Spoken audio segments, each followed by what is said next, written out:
Nabi saya. InsyaAllah kelahiran saya berada di sini akan mendatangkan kebaikan kepada semua sekali. Mama mengharapkan masa Mama hampir habis, masa saya masih panjang.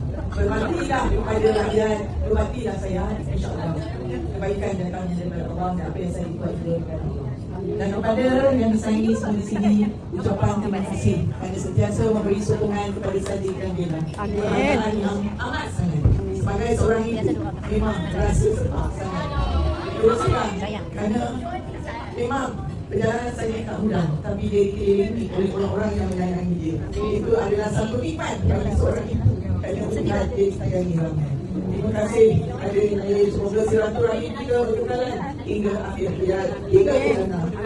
Hadirin semua sekali, kami sekeluarga ucapkan terima kasih banyak-banyak. Assalamualaikum warahmatullahi wabarakatuh.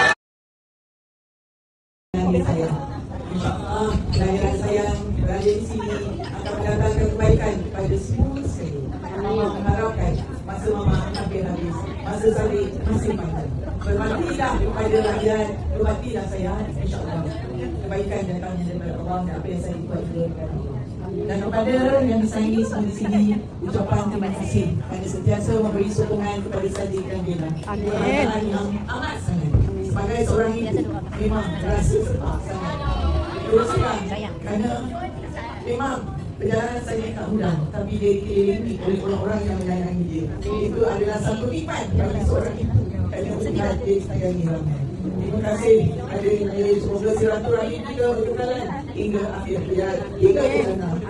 Hadirin semua sekali, kami sekeluarga ucapkan terima kasih banyak-banyak. Assalamualaikum warahmatullahi wabarakatuh.